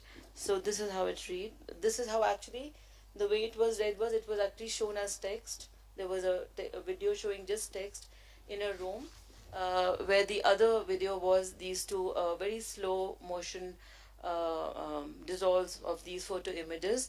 The installation was called "And the One Does Not Stir Without the Other," which is a quote from Bruce Irrigori. It's okay, yeah. Insomnia. Cannot and will not fall asleep, as though she needs to stay awake in order to keep watching, to continue the vigilance. She would travel afar to seek a haven in which she could get to embrace sleep, if even for a moment. But sleep would not come to her. She wants to assume the posture of sleeping in order that sleep might overcome the burden of consciousness and conscience. As she lies in her bed awake, she thinks about the two kinds of sleeplessness. That sleeplessness in which her conscience has not lapsed, and she can situate herself in the midst of her concerns. But there is another kind of sleeplessness, an insomnia, in which is neither sleep nor awakening, and in which she feels she is neither subject nor object. Insomnia, sleeplessness, which is not yet consciousness, a vigilance quite devoid of objects, a watching and listening of what can neither be seen nor heard. Insomnia, a wakefulness in darkness, like someone softly sitting inside her brain. The time and distance between waking up and putting her foot on the floor, she feels, is not without effort. She wants to emerge from the unnamed unknown by standing up from a state of sleepless vigilance and taking up a position, a stance, and coming into the light of the day. And so she gathers her existence to herself, as one might gather one's clothes to oneself. She sees this emergence into the light of day in terms of a contract which she has to experience as fatigue and indolence and weariness. Insomnia, like someone softly sitting inside her brain, looking for lost words. Somnolence. She slept more than she lived. In her waking hours, she would go through the motions of living as though she was walking in sleep, moving through life as if in an unending trance. No fantasy-style cure existed for her, no princess kiss brought her the bliss of wakefulness. At times, she felt the sensation of being covered in concrete. She felt she had lost the ability to stay awake and that her life was being stolen blink by blink. She longed for waking hours lost to sleeplessness more than the hours lost to sleep. Somnolence, like each waking moment closing down on her with an iron embrace. I'll end here. So instead of getting into too many questions amongst ourselves, since we have so much, so we've barely got 2 minutes left, what I'm going to quickly put as a point out to all of you is that as an archivist, when I see the work of an artist like this, of the kind of work that Sonia brings out, how do you record and store this for people to be able to look at it and give a proper reference to it in the future? It's very easy for us to now to look at sound and audio and video files and to look at them, but when you have site-specific installations, how do you record that memory for posterity so that 100 years down the line somebody makes sense of the different medias that we explored in this time? So that is a question that constantly haunts us, and how are we going to tackle that? And similarly, when curators interpret it in 20 different ways, in 15 different ways, how is that multiplicity of voices also captured and recorded for the posterity? That's not something that I'm going to ask either of them to answer. That's something that I just want to place on the table, and I'm happy if there's any question that you have in the audience that we can start with, either for Sonia or for Alka or for myself. Okay. Anybody?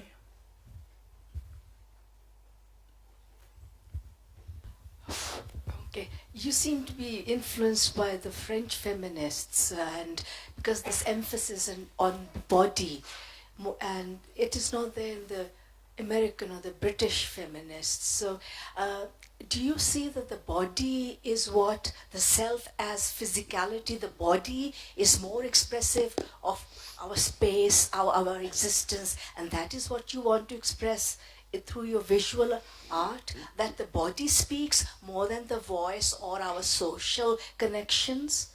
I have been able to show a very short range of works.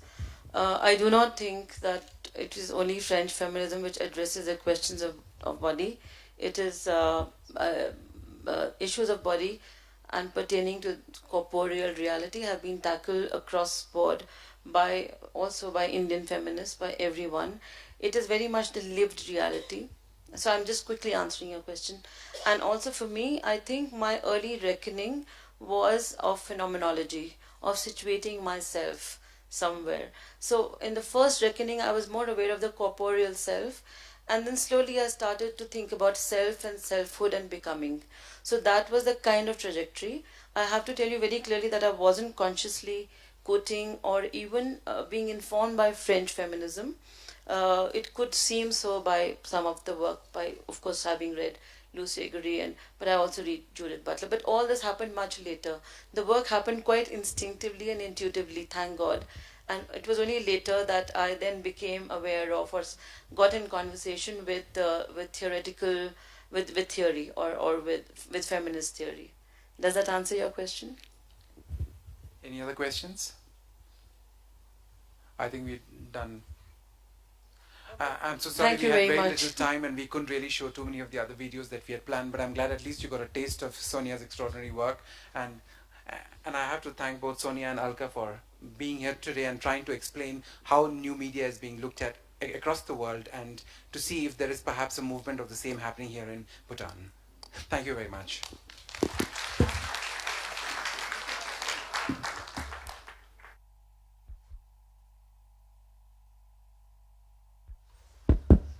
Thank you very much, Sonia. Ashok, may I invite the writers up on stage?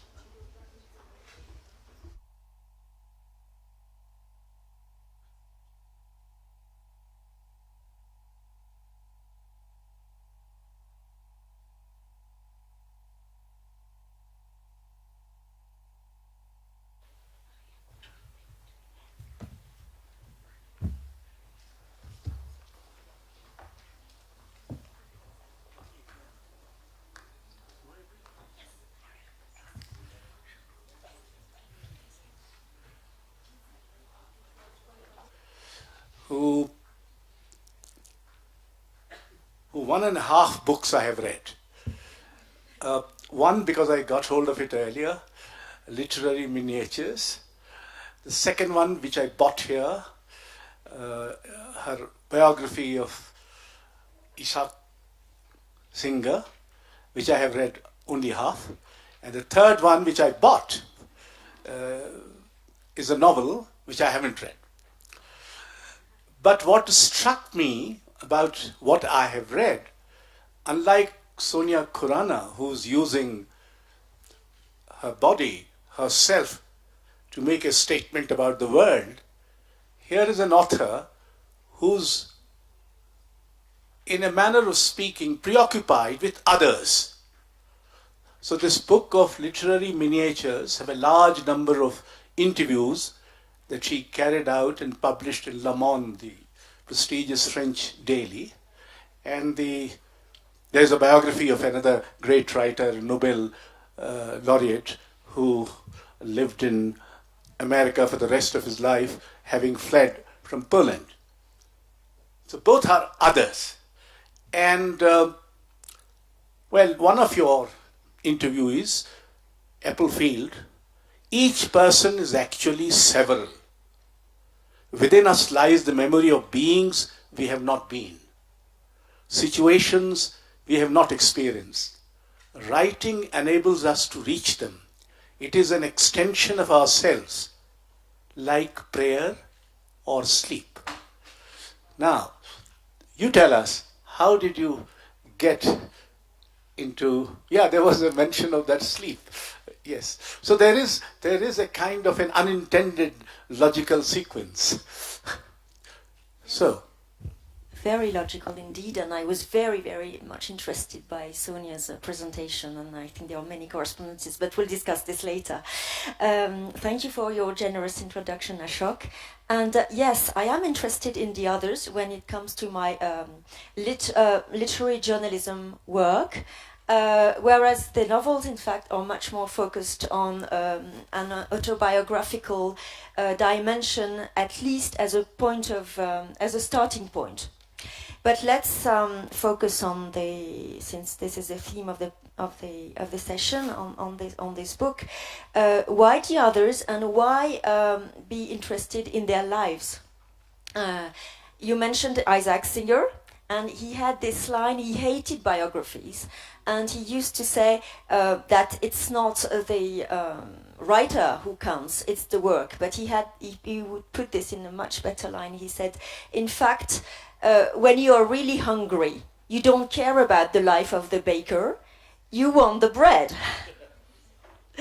But I do not quite agree with Singer, and I am convinced that when it comes to literature, in fact, the life of the baker has a great influence on, let's say, the shape and even the taste of the bread.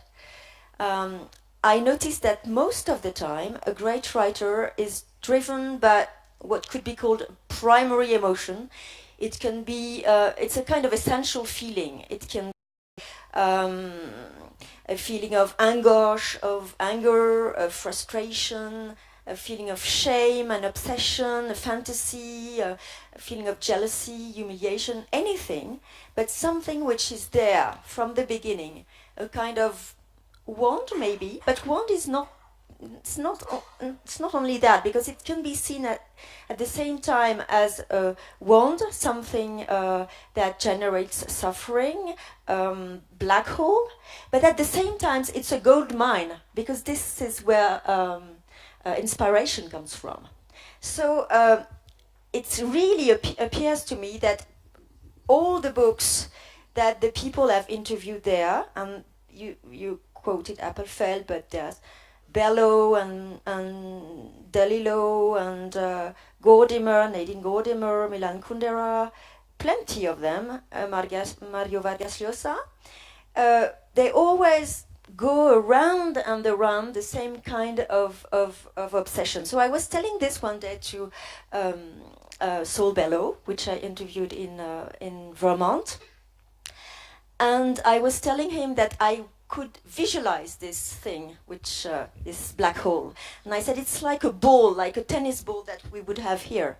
So he looked at me and I said, but why here? Why not here? Or here? And I couldn't say anything. But later, interestingly enough, I met Yu Hua, the Chinese writer. I met him in Shanghai. He's also in the book.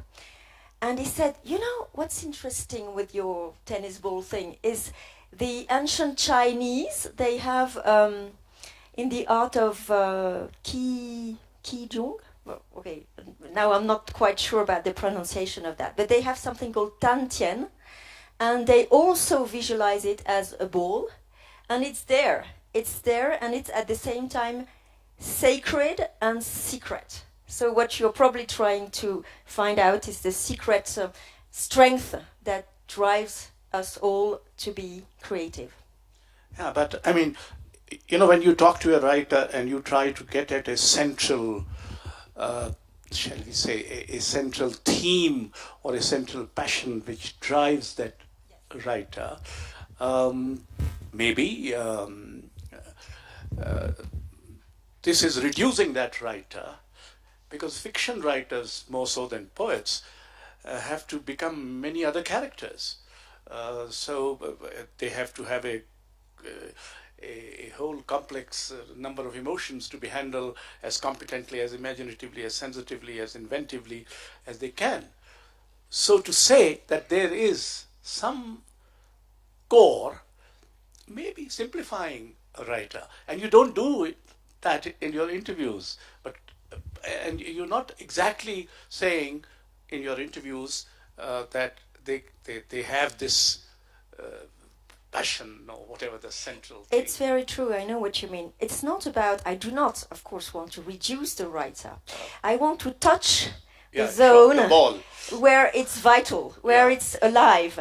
Because, you know, otherwise it's very easy for an interviewer and an interviewee. They normally meet in Paris in a hotel. It takes 20 minutes and it's always the same question, there's always the same answer. So it's as if he was a mort vivant, we say in French, dead alive. He's alive, but he's dead. Of course, it doesn't.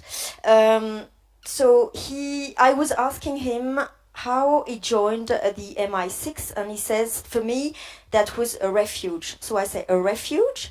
Yes. He had had a very unstable childhood. I didn't know my mother, he says. She had disappeared without any explanation when I was only 5 years old. When I asked where she was, I was told she was ill or that she was coming back soon. He, however, thought she was dead. In fact, he did see her later on a train platform when he was 21. He talked to her, trying to understand how she could have suddenly just abandoned her 2 sons, an enigma that to this day has never been resolved. And his father? A crook, a magnificent crook.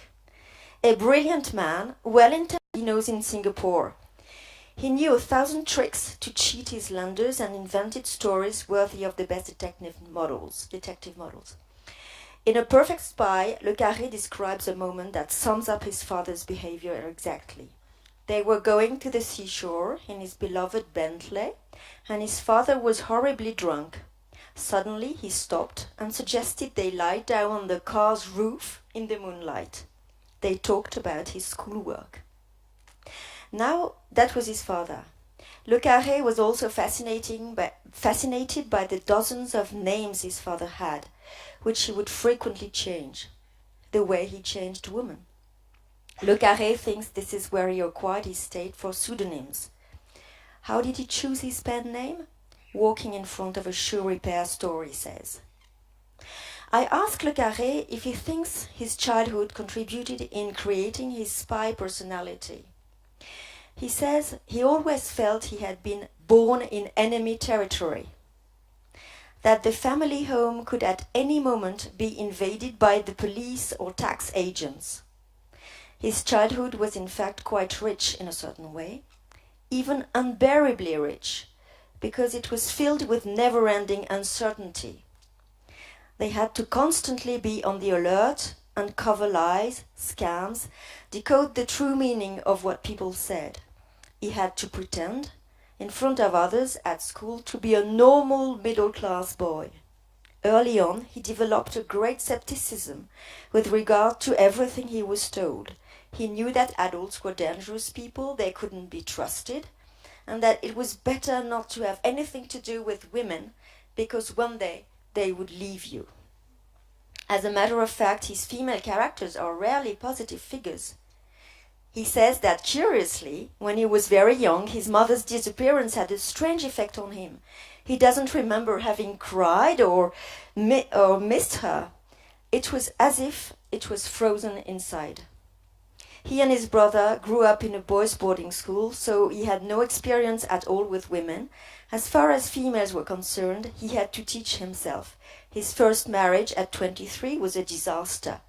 They were both completely ignorant of the opposite sex, 2 orphans, hiding from the world. But returning to the women in his novels, he thinks my remark is a bit harsh, because on the contrary, they become increasingly credible from novel to novel.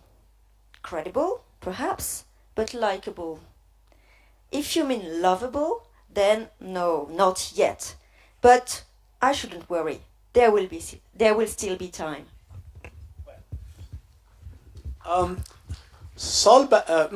Carlos Fuentes. Yes. He says someone who's comfortable in his land, that's good. But it's not very noteworthy. Someone who's comfortable everywhere in the world, that's better. But what is perfect is the one who isn't at home anywhere. Now, this is being said by a great Mexican, Latin American writer. Yeah. Did you come across during your miniature hunting anyone who was perfect in this, who isn't home anywhere? Yes, I did, but unfortunately it's a she. She isn't in there. But it's somebody I really admire and respect. It's a Belgian novelist called Marguerite Yourcenar. I don't know if she is translated into, English certainly, but into any of the languages of the subcontinent. I don't know how she's well known here. And she used to say, I have many cultures, exactly as I have many countries. I am from everywhere. I really like that. Susan Sontag famously said, "What good are roots if I can't take them around?" she was asked this question because, she was an immigrant and became a very powerful intellectual presence in the United States. But interestingly But enough, I don't want to intervene. But I just wanted to say that there will be writers, and some of them great ones, who are not at home anywhere. And there are ones who are very much rooted. And both of them, both conditions, are human conditions which provoke creativity, imagination, dynamism, etc. But you have been not recording these interviews. You not make use of any technology. You only take notes and then write them up. Yeah. So did you feel any difficulty? There's something left out? Or how did you manage to have exact quotations? Just a word to go back to roots, because Singer himself is extremely rooted in a European pre-war Jewish Polish culture. And he says, I don't believe in cosmopolitan literature. The more you're rooted, the better it is. And he used to say the incredible thing is life is that the more a thing is unique, the more it becomes universal. So it works. You can be very much yourself, very rooted in, but the crazy thing is you can exchange about it, and it works with everybody. And I can experience this in my novel on bipolar disease. Some people came to me and said it's incredible. It's also my mother's story, or my other novel on the attachment, which is on a love story with a great difference of age. This is completely universal, and still it started in a very small village in the Loire Valley. Okay, and then coming to your question, the way I work. In fact, yes, I do not record, because when I record, it's very rare. But then I feel like I'm a prisoner of the recording. Whereas when I take notes, I take lots and lots and lots of notes, and it gives me the possibility of going straight to the essential. So my rule is to meet the authors not in a hotel in Paris, but preferably in their own environment, and even better in their house. Sometimes they are reluctant, like Imre Kertész, who used to have his own hotel in Berlin with his very own seat, but I said no. Now, Imre, I want to meet you in your study room, and I want to see the objects and the furniture and the colors, because all this says something about. It gives an indication about the personality of the writer. Another rule is do not try to show your knowledge. It's better to listen and listen and listen, and I listen to the words, but I also listen to the silences of the author, and this is something I learned year after year, that I shouldn't be afraid of silences or blanks, and I should also pay a lot of attention to their gestures and hesitations, because this can hide a kind of emotion that will be interesting too. And another thing is, have no assumption. I'll tell you an anecdote which is funny about Herta Müller. She's the Nobel Prize winner. She's a German woman, but she used to live in Romania. Now she's in Berlin. I had an appointment with her in Berlin, and she has completely forgotten. So she arrived one hour late. Yes, the story is in there. She arrives 1 hour late, and she's in a very bad, grumpy mood. And the interviews is a total disaster. I can't take out of her anything interesting. I can't touch the vital zone. So I try at the end. I try a very last question, which starts by, "But you who have always wanted to become a writer, etc., etc." So she looks at me and she said, "I have never always wanted to become a writer. Actually, I never wanted to become a writer."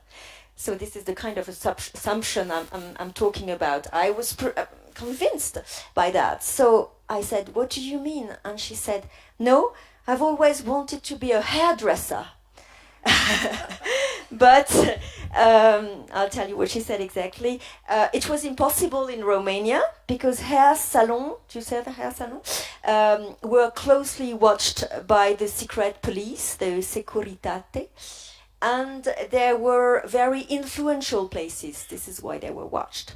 Everyone knew everything about everyone's life. So they dissuaded me from becoming a hairdresser. And suddenly, this became clear in my head. All of her books are full of scissors, razors, blades, etc., etc., etc. And we discussed this, and suddenly it became really interesting because she also told me that now she got obsessed with, she cuts with her pair of scissors, she cuts out words and sentences from magazines, from newspapers, and does collage poems. And so I took this as my guideline for my profile. And it became really interesting. Whereas if I hadn't said this stupid assumption, well, in this case it turned out to be useful, but, Now, to the biography of Singer, you described that street in Warsaw where just by the side of the synagogue was a red light area. I mean, the prostitutes' quarters, and the evil and the good were sort of neighbors, in a manner of speaking.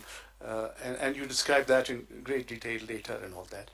Among the writers you have met, did you see anyone who had this good and evil in close proximity, existing, as it were, in the colony of that man's psyche or his creativity? Did you ever come across anybody?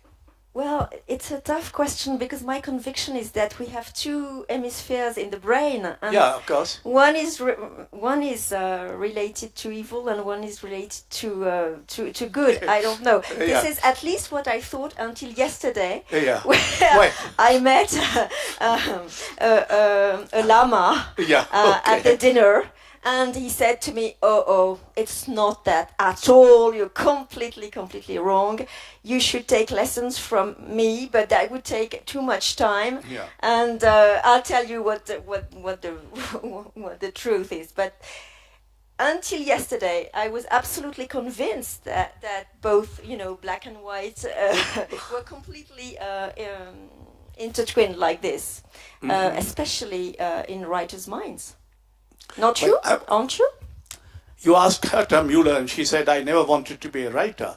I asked Henry Nordbrandt, who's a Dutch poet, why did you become a poet? He said he didn't want to get up early in the morning.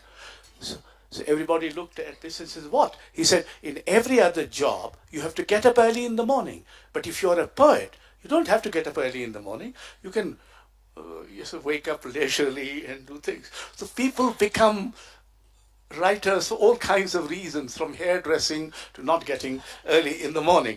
But we have very few minutes left. If there are any, we have not covered her entire oeuvre because it's some elements which I do not really know. So we have 5 minutes, maybe 2 or 3 questions. Yes, first one. Otherwise, I can ask her something else to do.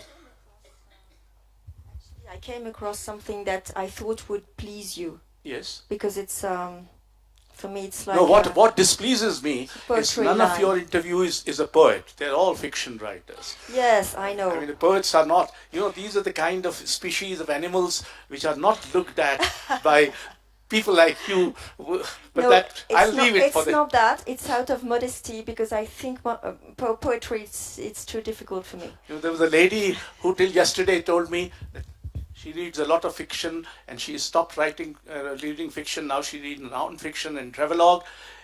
And she said, today, after listening to your poems, we thought, I can understand a bit of poetry. But anyway, that is... Ladies are always kind. No, not that. Men. Me too, I thought so. Yeah. So you for poetry and the Lama for Buddhism, this is going to open to me entire new horizons. Okay, yeah. So you're going to read something and then we will finish. No? Yeah, I Yeah. was going to read something very short from Neil Bisundat. He's a Canadian writer. He's actually related to V.S. Naipaul. And he said to me that the word secret comes from the Latin cernere, to put aside. Secret is like a secretion. It's something that the organism expulses sooner or later. A foreign body, in short. Is there a law according to which nothing can be silenced forever? This is a bit like Sigmund Freud's thesis. One day, the not said is transformed into a symptom and rises to the surface. And that's for you. A secret is always shaped like an ear. Jean Cocteau, the French writer, once said. Don't you like that? Yeah. And well, let me finish with this quote from your book. Incidentally, Literary Miniatures is published by Siegel and it's available. And it's a very readable non-fiction book for those who are sick with fiction. But those who want to know more about fiction, this will a great help. And this is what Saul Bellow said. Americans have difficulty believing that anything might be more interesting than present reality. The excitation of reality makes imagination disappear to such an extent that the novelist must deal with competition from those who have another knowledge of society. Economists, sociologists, historians, advertisers. And what about the endlessly distracted audience? An audience whose attention is up for grabs, a harassed audience. Luckily, we had a very pleasant and indulgent audience, and our conversation provoked no questions. So thank you very much.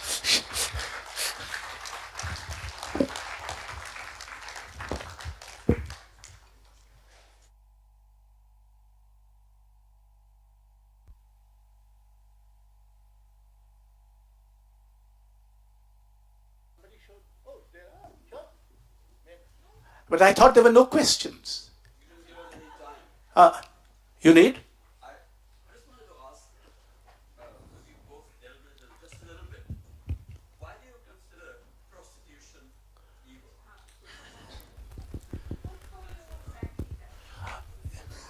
In fact, I was going to comment on that, but I knew we were short of time.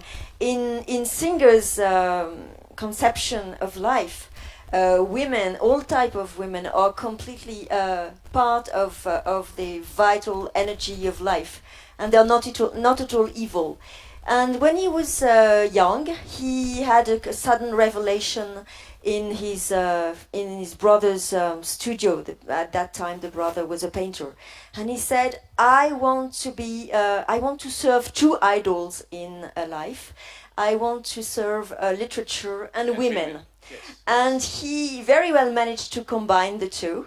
In fact, at the end of his life, he had a whole harem of translators who were all women translators, and they were helping him to translate his work from the Yiddish from Yiddish to English. So he had completely he was very successful in doing what he wanted to do when he was young, serve two idols, women and literature, and women again. That was not at all evil. That was, on the contrary, the world of gods. Yes? Yes, please. Here. The lady here. Hi, I'm a fellow journalist. So the question is, were you always... No, that's not how I want to say this. Did you always want to be a writer of fiction and ended up being a journalist who also wrote fiction? Or was it the other way around? In my case, it's very complicated. I started as I had an MBA, an economic background, so I started as a financial analyst. And after a few years, I decided that that was not enough to make my life dance and full. Because, finance is a bit like bicycle. Once you know how to cycle, it's good that you know that for life. It's a technique, but you don't have to become a professional cycler. So I decided that I had to invent another life. And for the first time, I thought to myself, what do I really want to do? And I'm convinced that I always wanted to write since childhood, but I was too shy to really admit it. And, I want to be a writer. That sounded very pretentious to me. And my strategy was to join a press group and become a journalist in the literary field. And that would be the step, the missing chain, yes. And then from there I would jump to writing. But again, it was step after step. I started with children's books, thinking that it was easier, which is a big mistake. Then this biography. And then in this biography, that's interesting because he used to live in Poland in the 30s. And of course, all the archives have been burnt or lost. So I had to not reinvent, but at least give several interpretations or hypotheses of what his life could be. And then my publisher said, but listen, Florence, this is very close to fiction, what you are doing. This is option A, option B, etc. Why don't you jump into the swimming pool and swim? So this is what I did. Incidentally, Singer was a Nobel laureate, and this reads like fiction. A good biography is one which reads like fiction anyway, and sometimes fictions read like autobiographies, but that's another question. And if there's any other question, otherwise we call it a day. Well, thank you very much for being so questionless at the end of it. Thank you. Thank you, Ashok.